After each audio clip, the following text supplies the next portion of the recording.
Mike McCarthy fired Kellen Moore and took over the play calling this season. And guess what?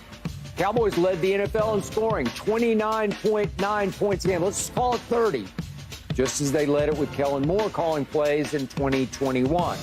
Yeah, Jerry Jones said after Sunday's crucial win at Washington that McCarthy will be evaluated one playoff game at a time. Richard Sherman, good morning to you. And I ask you, do you agree or disagree with Jerry's approach?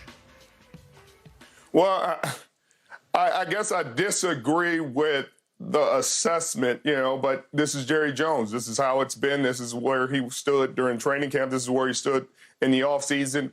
So I don't have a problem with what he said necessarily. It's just the time in which he said it. I guess he could have said this after the season or before the season, but when you say it right before the playoffs, it's going to put an unnecessary bug in his ear, an unnecessary seed of doubt.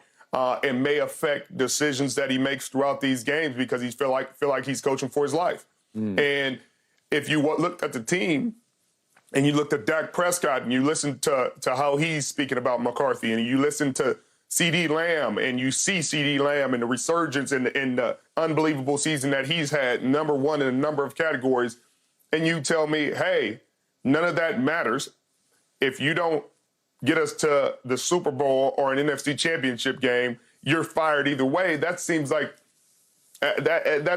poor leadership to me because at the end of the day, things have improved.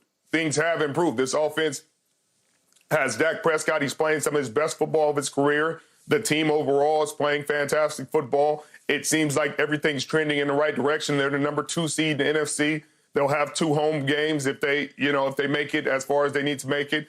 But for him to say that when things seem to be on the up and up just seems like an unnecessary distraction and an unnecessary bit of drama that went into these playoffs. Because I think, Keyshawn, Skip, we all knew that, hey, if he don't take him to the NFC, we've said it multiple times, he's probably gone. We don't need you to say it, Jerry, because you actually have the power to get it done. And so when you say, when me, Keyshawn, Skip say it, it's just us media, we speculate, and but when you say it, that you really are in control of this man's livelihood, and it has a different impact. So I think he should have been more cautious about delivering this. Unwarranted pressure, as I tried to tell you and Michael yesterday. Yeah, it's unsuccessfully you tried to, but go ahead. Yeah, but here I am with Richard Sherman coming on a day later, essentially echoing the same thing that I said.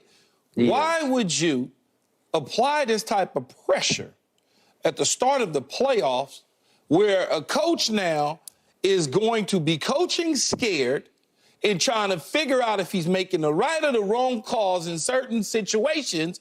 Why would you do that? When you could have very simply, easily said something totally different.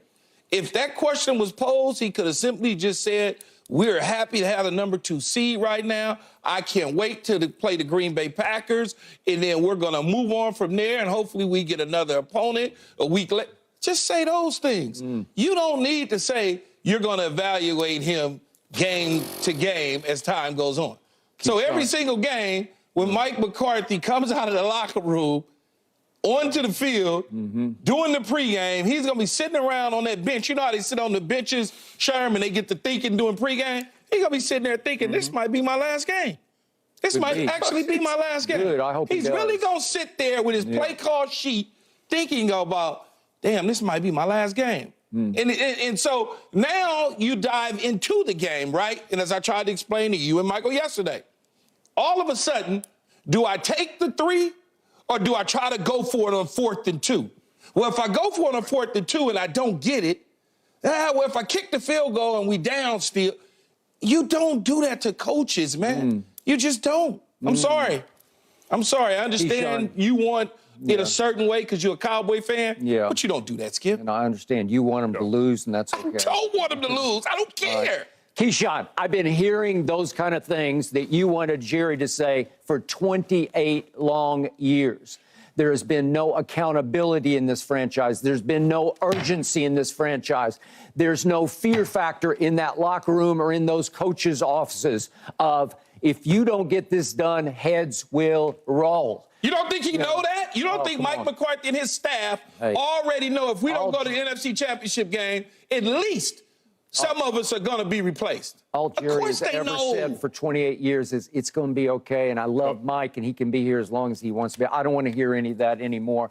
I believe that once Jerry enshrined Jimmy on, going back 2 Saturday nights ago, in the Ring of Honor, once that happened, I believe that Jerry wised up and woke up and took a page out of Jimmy's playbook and sent a message, not just to Mike, but to the locker room of, I won't stand for this anymore. I'm going to evaluate everybody on a game-to-game basis, because what do I know about Mike McCarthy? If we go back a couple of years ago, they had a home playoff game against Jimmy G and the San Francisco 49ers, and they did not show up for that game. They were not ready to play that game.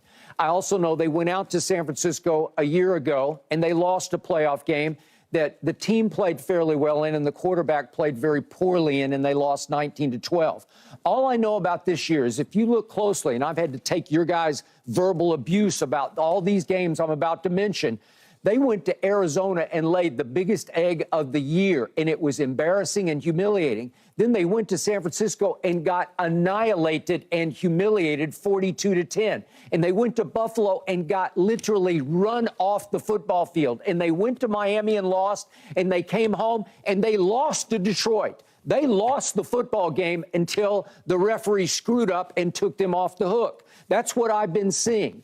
And God bless them, they went to Washington, and you scoffed and laughed, as you probably should have, on Monday. But they did go take care of business, and because Philadelphia fell right into their laps, and fell on their faces, the 2 seed fell into our laps. We lucked into the 2 seed. So here we go. We got an opportunity. We could have 2 potential home games. And I love it that Jerry says, well, I'm going to evaluate this a game at a time. I think he's evaluating everybody. I think he's evaluating the quarterback a game at a time before he decides, I'm going to bet the ranch on the quarterback long term. Let's see what we see, because the track record here, they did go win at Tampa last year, but Mike McCarthy won a Super Bowl 13 years ago in Green Bay.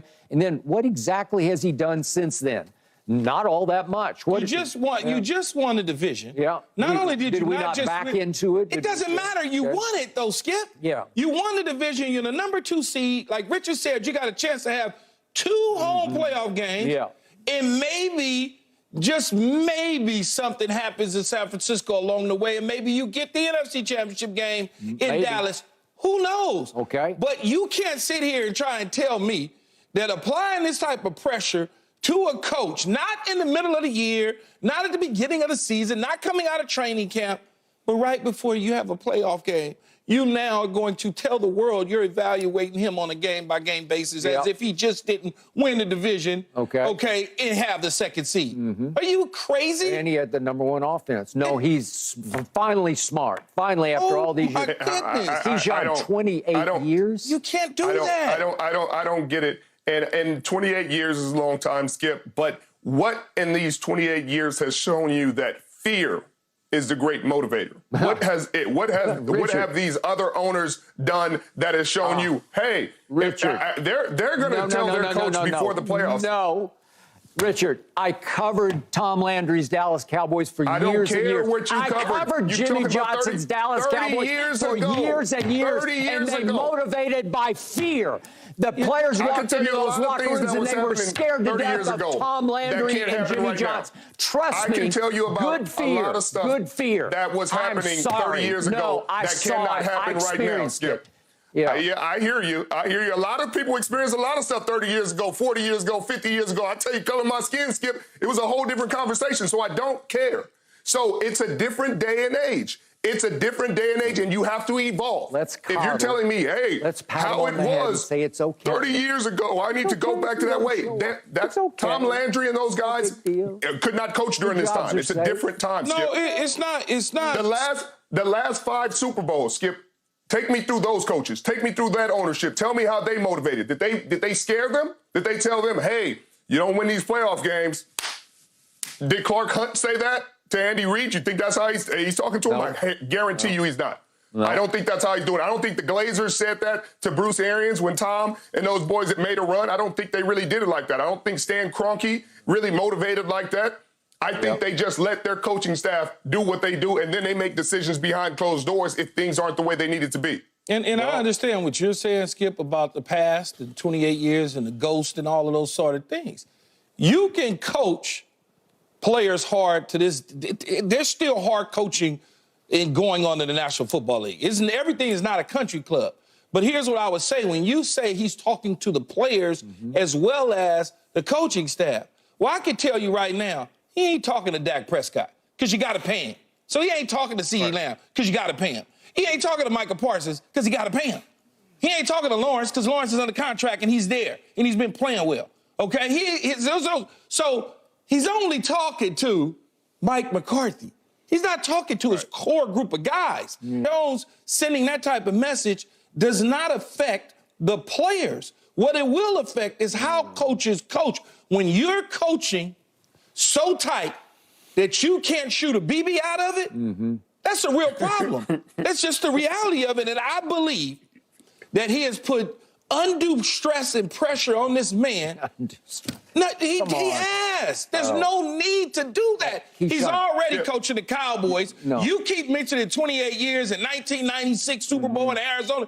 You don't think Mike McCarthy knows this already? You don't think Dan Quinn knows this already? What's Mike McCarthy's biggest flaw? What is his?